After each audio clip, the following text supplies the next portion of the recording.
So our next step in the process is technically going to be to remove the lube from the cases and to inspect the cases once again. So we're going to remove the lube that we sprayed on it earlier. Remember, for pistols, if you're using a carbide dye, typically I don't need to use the lube, it goes pretty easy anyway. And you inspect the cases again, make sure no cracks formed after resizing, make sure no stress fractures are forming. Sometimes you get a line around here. A discoloration is normal. A physical line is bad. If you see a physical line there, that you see a deformation in the case, that means you're having case head separation. Case head separation is bad. Basically what that means is that when your gun tries to extract this cartridge, the whole front part of this cartridge would stay in the chamber and it would only extract the back part.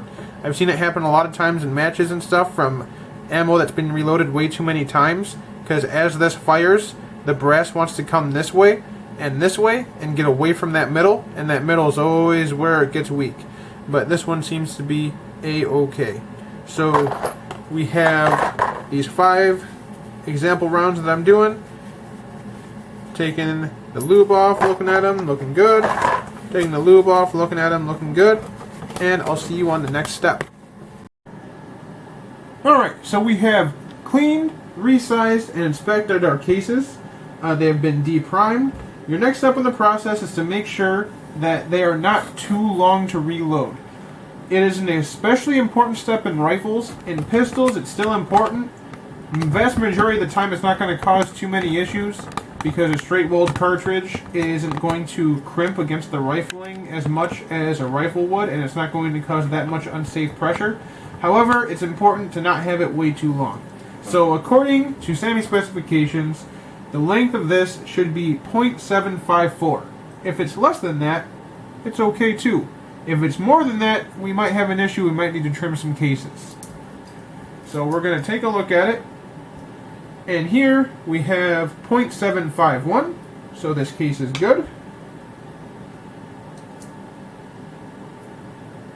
.7485. So this case is good.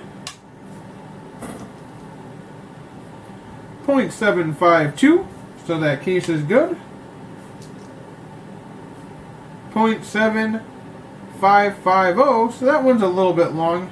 We could probably trim that one. .7505.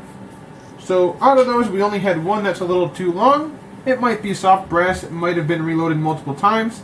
This is a 9x19 NATO, it looks like, so it might be just a tad bit longer than normal because it had a little bit higher pressure. Remember, when the gun goes off, the pressure pushes the brass to the front and to the back, and when you resize it, you're pushing that brass even more to the front. So all of the brass is going to get longer and will eventually need trimmed.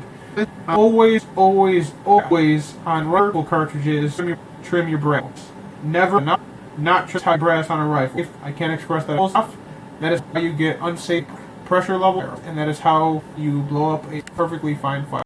So the next step in the reloading process, if you have military crimps, is going to be swaging. And I have a swaging kit for my press that has a case tool that you just put right on the ram, and then a little shield that you put over it that you'll see why it's there in a minute. And you only really need to do this if you have military crimped cases, or if you don't have a press that already swages for you. So my large progressive press, it swages for me while I'm loading, so don't worry about it.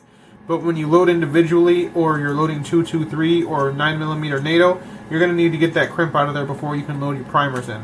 So you do that by either getting a swage or a cutter.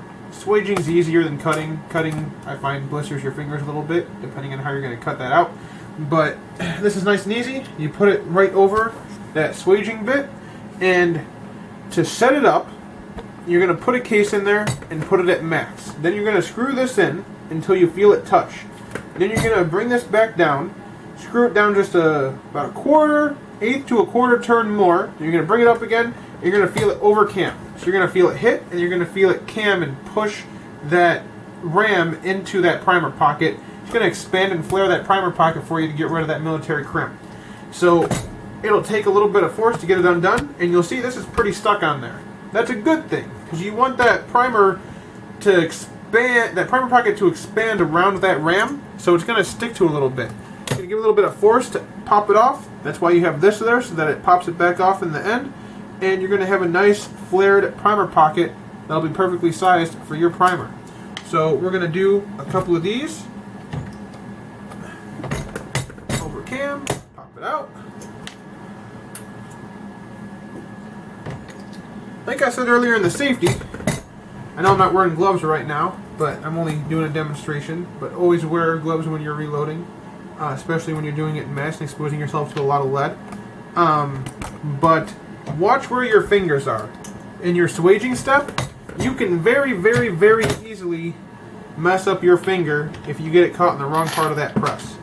And I've seen it happen before. I've gotten myself pinched before. But this is one of those examples where if you get your finger caught in here, in between here and the die, or even partially, it'll cut you. It'll cut you good. And there we have our 5 sample cases swaged and ready for primers.